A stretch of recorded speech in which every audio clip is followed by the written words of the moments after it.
저는 이 결혼을 계속할 수 없을 것 같아요. 상견례 자리에서 웃고 계신 모습이 과거의 제 모습 같았어요. 주말마다 가야 하는 건가요? 가족끼리 그런 거 따질 거 있어?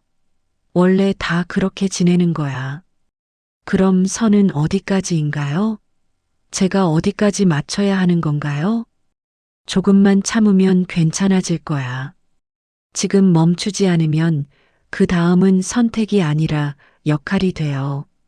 재혼을 앞둔 50대 초반의 한 여성이 상견례 후 예비동서의 경고를 듣게 됩니다. 조용히 나란히 살기를 원했지만 가족이라는 이름 아래 요구되는 것들은 점점 커져만 갔습니다. 도대체 무슨 일이 있었던 걸까요? 이번 영상에서는 재혼 상견례 후 예비동서의 귓속말로 시작된 다시 참지 않기로 결심한 한 여성의 단절에 대해서 들려드리겠습니다. 지금부터 이야기를 시작하려고 합니다. 상견례 당일 아침, 저는 거울 앞에서 한참을 망설였어요. 재혼이라는 게 생각보다 조심스러웠습니다.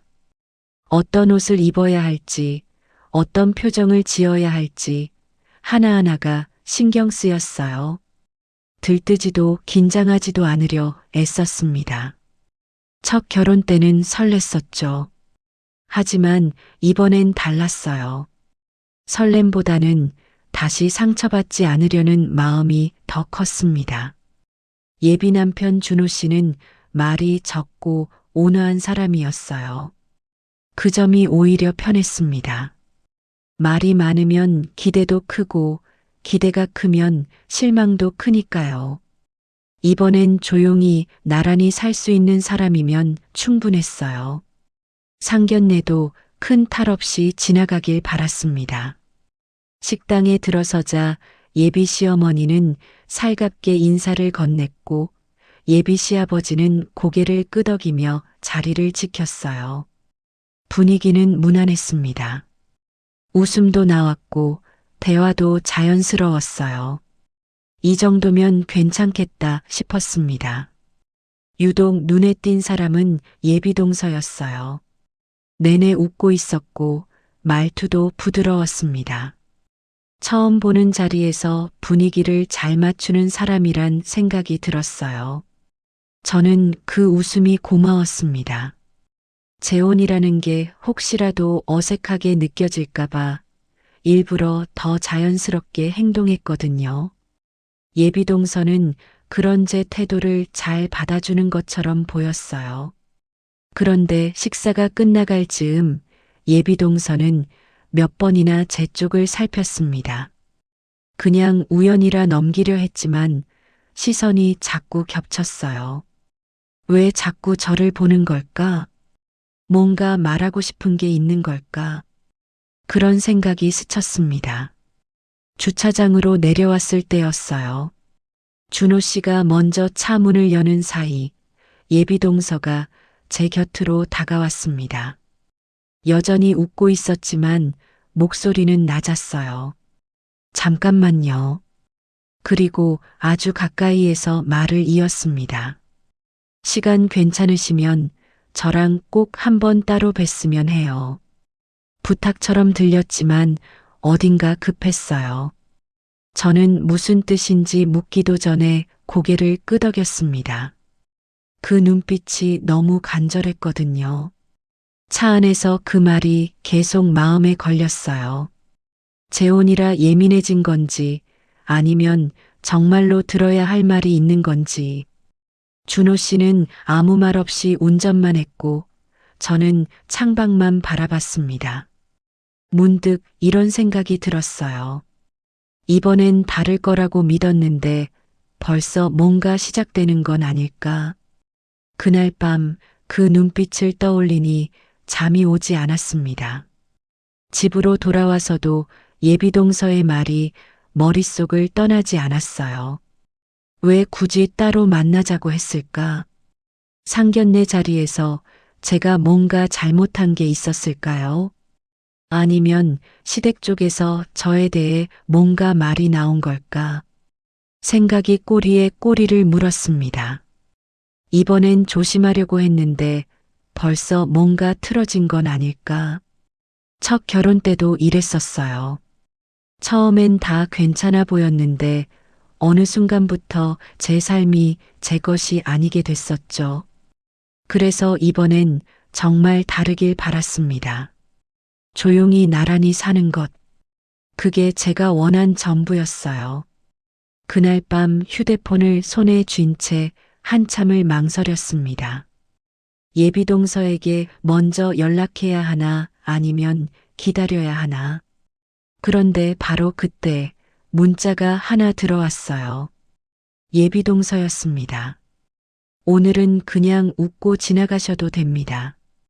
대신 다음엔 꼭요. 그 문장을 읽는 순간 알 수 없는 불안에 잠시 숨이 멎었습니다. 이 사람은 왜 이렇게까지 말하는 걸까요? 무엇을 알고 있는 걸까? 웃고 지나가셔도 됩니다라는 말이 오히려 더 불안했어요. 그 말은 웃고 지나가면 안 되는 일이 있다는 뜻처럼 들렸으니까요. 며칠이 지나도 그 문자는 지워지지 않았어요. 밥을 먹을 때도, 일을 할 때도, 자려고 누웠을 때도 그 문장이 떠올랐습니다. 저는 결국 답장을 보냈어요. 언제 뵐 수 있을까요? 답장은 금방 왔습니다. 이번 주 토요일 괜찮으세요? 약속을 잡고 나니 오히려 마음이 더 무거워졌어요. 준호 씨에게는 말하지 않았습니다. 괜한 오해를 살까 봐서였어요. 그런데 왜인지 이 만남이 제 재혼을 완전히 바꿔놓을 것 같은 예감이 들었습니다. 문득 이런 생각이 들었어요. 첫 결혼 때도 이랬었죠. 처음엔 다 좋아 보였는데 나중에 하나씩 보이기 시작했었어요. 가족이라는 이름으로 요구되는 것들이요. 이번엔 미리 알 수 있는 기회가 생긴 걸까요? 아니면 이미 시작된 걸까요? 토요일까지 며칠이 남았지만 그 시간이 너무 길게 느껴졌습니다. 아니, 어쩌면 이미 바뀌기 시작한 건지도 몰랐어요. 예비동서의 귓속말 한마디가 제 재혼의 방향을 완전히 틀어놓고 있었으니까요. 약속한 카페로 향했어요. 가는 내내 가슴이 두근거렸습니다. 좋은 두근거림이 아니었어요. 뭔가 알고 싶지 않은 걸 알게 될 것 같은 그런 불안한 느낌이었습니다. 예비동서는 이미 자리에 앉아 있었어요. 여전히 웃고 있었지만 상견례 때와는 달리 어딘가 조심스러운 표정이었습니다. 제가 자리에 앉자 그분이 먼저 말을 꺼냈어요. 와주셔서 감사해요. 그분은 커피를 한 모금 마시고 잠시 말을 고르는 듯 했습니다. 저는 그냥 기다렸어요. 급하게 물으면 안 될 것 같았거든요. 사실 상견례 자리에서 계속 생각했어요. 그냥 넘어가야 하나, 말을 꺼내야 하나. 그분은 손가락으로 컵 테두리를 천천히 쓸었습니다. 근데 자꾸 제가 처음 결혼했을 때가 떠올라서요. 그때 저도 저렇게 웃고 있었거든요. 저는 고개를 끄덕였어요. 그분은 잠시 침묵하다가 낮은 목소리로 이어갔습니다. 처음엔 다들 좋은 분들이라고 생각했어요. 가족끼리니까 당연하다고 여겼고요. 근데 그게 자꾸 쌓이더라고요. 주말마다 집에 가야 하고 명절엔 당연히 모여야 하고 저는 가만히 듣고 있었어요. 그분의 목소리에 무언가 무거운 게 실려 있었습니다. 의자는 있는데 앉을 자리는 없는 느낌이었어요. 제가 원하는 건 아무도 물어보지 않았거든요. 그 말이 가슴에 와닿았습니다. 저도 첫 결혼 때 그랬었거든요. 자리는 있는데 제 자리가 아닌 느낌. 그게 뭔지 이제는 알 것 같았어요. 그분이 잠시 눈을 감았다가 다시 저를 봤습니다. 사실은요, 저희 딸이 작년에 시집 갔어요. 그 말에 저는 조금 놀랐습니다. 얼마 전에 전화가 왔는데 시댁에서 주말마다 오래요. 명절은 당연히 시댁이래요. 딸 목소리가 점점 작아지더라고요. 그분의 목소리도 함께 낮아졌습니다. 제가 겪은 걸 딸한테서 보니까 그냥 지나칠 수가 없더라고요. 그래서 더 말씀드리고 싶었어요. 상견례 자리에서 웃고 계신 모습이 과거의 제 모습 같았거든요. 저는 가슴이 철렁 내려앉았습니다. 이번엔 달라야 하는데 그게 그렇게 쉬운 일이 아닌 건가요? 지금은 그냥 익숙해졌어요. 근데 처음부터 알았으면 달랐을 것 같아요. 적어도 마음의 준비는 할 수 있었을 테니까요. 카페를 나오는 길, 저는 한참을 멍하니 서 있었어요. 예비동서의 말이 계속 귓가에 맴돌았습니다. 처음부터 알았으면 달랐을 것 같아요. 그 말이 저에게 주는 경고처럼 느껴졌어요. 이번엔 미리 알게 됐습니다. 그럼 저는 어떻게 해야 할까요? 문득 이런 생각이 들었어요. 알고도 가는 것과 모르고 가는 것, 둘 다 결과는 같은 걸까요? 며칠 뒤 예비 시어머니에게 전화가 왔어요. 목소리는 여전히 밝았습니다. 주말에 시간 되면 한번 놀러와. 집도 보고 우리끼리 편하게 이야기도 하고. 저는 괜찮다고 대답했어요. 재혼이라도 인사는 해야 한다고 생각했습니다. 이번엔 잘해야 한다는 생각이 자꾸 들었어요. 실수하면 안 된다는 마음이 컸습니다. 주말에 집을 방문했을 때 예비 시어머니는 반갑게 맞아주었어요. 집안을 둘러보는데 생각보다 크고 깨끗했습니다. 그분이 2층을 안내하며 말했어요. 주말마다 오려면 불편할 텐데 옷장 좀 비워놨으니까 옷 좀 가져다 둬. 편하게 쉬어야지. 저는 잠시 말을 잃었습니다. 주말마다 온다는 전제가 이미 깔려 있었어요. 아직 결혼도 안 했는데 벌써 제 공간이 정해진 거였습니다. 아, 감사합니다. 근데 주말마다는 말을 잇기도 전에 그분은 웃으며 말했어요. 가족끼리 그런 거 따질 거 있어? 원래 다 그렇게 지내는 거야. 멀리 사는 것도 아닌데. 그 말이 너무 자연스럽게 흘러나와서 저는 더 이상 말을 잇지 못했습니다. 거절하면 이상한 사람이 되는 것 같았어요. 거실로 내려와 차를 마시는데 예비 시어머니가 또 말을 이었습니다. 명절 때는 당연히 우리 집에서 보내야지. 다들 모이거든. 가족끼리 흩어져 있으면 안 되잖아. 저는 그저 고개만 끄덕였어요. 뭐라 대답해야 할지 몰랐습니다. 예비동서의 말이 떠올랐어요. 처음엔 다 작은 거예요. 집으로 돌아오는 길, 준호 씨에게 조심스럽게 물었습니다. 주말마다 가야 하는 건가요? 그분은 잠시 생각하더니 대답했어요. 어머니가 좋아하시니까 조금씩 맞춰가다 보면 괜찮을 거야. 다들 그렇게 지내잖아. 저는 더 이상 묻지 않았습니다. 이번엔 다르다고 믿었는데 벌써 맞춰가라는 말이 나왔어요. 예비동서의 말이 다시 떠올랐습니다. 한 번만, 이번만 가족끼리. 차창 밖을 보며 생각했어요. 첫 결혼 때도 이랬었죠. 처음엔 작은 부탁이었어요.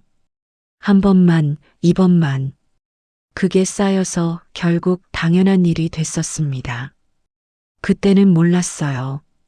작은 것 하나하나가 쌓여서 나중엔 제 삶이 아니게 된다는 걸요. 이번엔 알고 있습니다. 그런데도 저는 지금 똑같은 길을 가고 있는 걸까요? 아니면 이번엔 정말 다를 수 있을까요? 그날 밤 옷장이 비워진 그 방이 자꾸 떠올랐어요. 아직 제 옷을 넣지도 않았는데 벌써 제 자리가 정해진 것 같았습니다. 그것도 제가 원하지 않은 자리로요. 그 이후로 전화가 잦아졌어요. 처음엔 짧은 안부였지만 점점 구체적인 이야기가 섞여 들어왔습니다. 다음 주 토요일에 집에 올 수 있어? 친척들 몇 분 오시는데 인사 좀 해야지. 명절엔 당연히 우리 집에서 보내야지. 가족끼리 떨어져 있으면 안 되잖아. 이번 주말엔 아버지 생신이야. 당연히 와야지. 가족 모임이니까. 저는 매번 네라고 대답했어요. 거절할 명분을 찾기 어려웠기 때문입니다. 친척 인사, 명절, 생신. 하나하나가 거절하기엔 너무 당연한 일들이었어요. 가족이라는 말 앞에서 제 불편함은 너무 사소하게 느껴졌습니다. 이번엔 달라야 하는데 벌써 참고 있는 제 모습이 보였어요. 첫 결혼 때도 이랬었죠. 처음엔 당연한 일이라고 생각했어요. 가족이니까 해야 할 일이라고 여겼습니다. 그런데 그게 쌓이고 쌓여서 나중엔 제가 원하는 게 뭔지도 모르게 됐었어요. 어느 날은 이런 전화도 왔습니다. 명절 준비 때문에 미리 와야 할 것 같아. 손이 많이 필요하거든. 금요일 저녁에 올 수 있어? 저는 잠시 망설였어요. 금요일은 제 일이 있는 날이었습니다. 하지만 그 말을 꺼내기가 어려웠어요. 금요일은 제가 일이 좀 있어서. 일? 그럼 일 끝나고 오면 되지. 우리끼리인데 뭐. 가족이 더 중요하잖아. 전화를 끊고 나서 저는 한참을 멍하니 앉아 있었습니다. 가족이 더 중요하다는 말. 그 말 앞에서 제 일은 중요하지 않은 게 되는 거였어요. 그런데 바로 그날 예비동서에게 연락이 왔습니다. 요즘 어떠세요? 전화 자주 오시죠? 저는 잠시 망설이다가 솔직하게 대답했어요. 네, 생각보다 자주 오긴 해요. 그분은 한숨을 쉬는 듯한 목소리로 말했습니다. 처음엔 다 작은 거예요. 한 번만, 이번만 가족끼리. 그런 말들이 쌓이면 나중엔 당연한 일이 돼요. 그러다 보면 내가 원하는 게 뭔지도 모르게 되고요. 그 말을 듣는 순간 뭔가 명확해지는 느낌이 들었습니다. 저는 지금 작은 요구들에 하나씩 응답하고 있었고 그게 쌓이면 되돌릴 수 없게 될 거예요. 제가 그만하라고 말씀드릴 순 없어요. 다만 지금 멈추지 않으면 나중엔 멈출 수 없게 돼요. 그날 밤 저는 오래 잠을 이루지 못했습니다. 첫 결혼 때와 똑같이 흘러가고 있었어요. 다르게 하려고 조심했는데 결국 같은 길을 가고 있었습니다. 작은 것 하나하나가 쌓여서 나중엔 제 삶이 아니게 되는 그 길을요. 저는 준호 씨를 만나 조심스럽게 물었어요. 저는 재혼이다 보니까 너무 깊이 관여하고 싶지 않아요. 주말마다 가는 건 조금 부담스러워요. 그분은 잠시 말이 없었습니다. 커피를 한 모금 마시고 천천히 대답했어요. 근데 어머니가 그걸 원하시잖아. 원래 다 그렇게 지내는 거야. 조금만 참으면 괜찮아질 거야. 저는 그 말에 할 말을 잃었습니다. 참으면 괜찮아진다는 말. 그 말은 결국 제가 계속 참아야 한다는 뜻이었어요. 이번엔 달라야 했는데 똑같았습니다. 그럼 선은 어디까지인가요? 제가 어디까지 맞춰야 하는 건가요? 주말마다 가는 것까지인가요? 아니면 더 있나요? 저는 정말 알고 싶었어요. 어디까지 요구되는 건지, 어디까지가 끝인 건지. 그분은 난처한 표정을 지었습니다. 그런 걸 미리 정하는 게 아니라 살다 보면 자연스럽게 되는 거지.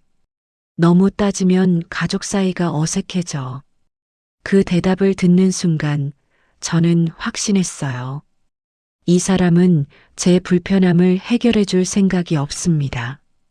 그저 흘러가는 대로 두려는 거예요. 아니, 어쩌면 제가 알아서 맞추길 바라는 건지도 몰랐습니다. 원래 다들 그렇게 살아. 처음엔 좀 힘들어도 익숙해지면 괜찮아. 익숙해지면 괜찮다는 말. 첫 결혼 때도 들었던 말이었어요. 그렇게 익숙해지다 보니 나중엔 제 삶이 제 것이 아니게 됐었습니다. 예비동서의 말이 다시 떠올랐어요. 의자는 있는데 앉을 자리는 없는 느낌이었어요. 그게 무슨 뜻인지 이제 정확히 알 것 같았습니다.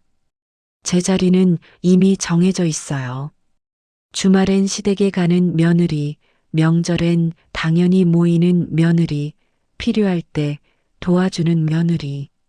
제 자리는 그거였습니다. 제가 원하는 자리가 아니라 그들이 필요로 하는 자리요. 저는 그저 그 역할을 수행하면 되는 거였어요. 선택이 아니라 역할로요. 너무 예민하게 생각하지 마. 다들 그렇게 살아. 그분은 그렇게 말하며 자리에서 일어났습니다. 저는 한참을 그 자리에 앉아 있었어요. 문득 이런 생각이 들었습니다. 첫 결혼 때는 몰라서 당했어요. 가족이 되면 당연한 일이라고 생각했습니다. 그런데 이번엔 알면서도 가고 있는 거예요. 예비동서가 미리 경고해 줬는데도 저는 지금 똑같은 길을 가고 있었습니다. 그날 밤 예비 시어머니에게서 전화가 또 왔어요. 이번엔 지금까지와는 완전히 다른 이야기였습니다. 진짜 이유가 나오는 순간이었어요. 전화를 받자 예비 시어머니의 목소리가 들렸어요. 평소와 다름없이 밝았습니다. 다음 달부터 아버지 병원 다니시는 날 메모해뒀어. 혼자 모시기 힘드니까 같이 좀 가줘야겠어. 저는 순간 말을 잃었습니다. 상견례 자리에서는 누구도 그런 이야기를 꺼내지 않았어요. 병원 이야기는 처음 듣는 거였습니다. 아, 병원을 다니시는 줄 몰랐어요. 조심스럽게 여쭈니 그분은 담담하게 답했어요. 당연히 다니시지. 나이가 있으시니까. 가족이 되면 당연히 도와야지. 우리끼리 그런 거 따질 거 있어? 그 말이 너무 당연하다는 듯 흘러나와서 되묻는 제 목소리만 유난히 작아졌습니다. 그게 저도 일이 있어서. 일? 가족이 더 중요하지. 병원은 주중에 가는 거니까 시간 좀 내야지. 며느리가 해야 할 일이야. 며느리가 해야 할 일. 그 말이 귓가에 맴돌았어요. 아직 결혼도 안 했는데 벌써 며느리가 해야 할 일이 정해진 거였습니다. 전화를 끊고 나서 저는 한참을 멍하니 앉아 있었어요. 손이 떨렸습니다. 화가 나서라기보다는 두려웠어요. 이게 시작이라는 게. 예비동서에게 연락했습니다. 그분은 잠시 침묵하다가 낮은 톤으로 말했어요. 이제 나왔네요. 네. 그 집은요, 큰일을 맨 마지막에 꺼내요. 처음부터 말하면 부담스러워 할까 봐요. 그래서 조금씩 친해지고 거절하기 어려워질 때쯤 말씀하세요. 그때쯤이면 빠져나가기 어렵다고 생각하시거든요. 저는 그제야 모든 장면이 하나로 이어졌습니다. 웃음이 많던 상견례, 가족끼리라는 말, 옷장 이야기, 주말 방문 요구, 명절 모임, 그리고 병원 일정까지. 이건 우연이 아니었어요. 순서였습니다. 처음부터 계획된 순서였던 거예요. 저도 그랬어요. 처음엔 주말에 한 번씩 가는 거라고만 생각했어요. 그런데 명절이 생기고 제사가 생기고 병원 동행이 생기고 나중엔 제 시간이 하나도 남지 않더라고요. 그분이 덧붙였습니다. 잘못은 없으세요. 다만 지금 멈추지 않으면 그 다음은 선택이 아니라 역할이 돼요. 그러면 빠져나올 수 없어요. 그 말이 가슴 깊이 내려앉았습니다. 이번엔 달라야 한다고 믿었는데 제가 또다시 참고 넘어가려 하고 있었어요. 첫 결혼 때처럼요. 그날 밤 저는 오래 생각했습니다. 이번엔 미리 알게 됐어요. 예비동서가 경고해줬고 저는 지금 어디로 가고 있는지 알고 있습니다. 그런데도 그냥 가야 할까요? 아니면 이번엔 정말 멈춰야 할까요? 문득 이런 생각이 들었어요. 첫 결혼 때는 몰라서 당했습니다. 하지만 이번엔 알면서도 가고 있어요. 그럼 이건 당하는 게 아니라 제가 선택하는 거예요. 그 선택의 끝이 어딘지 알면서도 가는 거라면 그건 제 책임이 되는 겁니다. 그날 밤 저는 결정했어요. 이번엔 정말 달라야 한다고. 다시 참는 게 아니라 멈추는 걸로요. 저는 준호 씨를 만나 솔직하게 말했어요.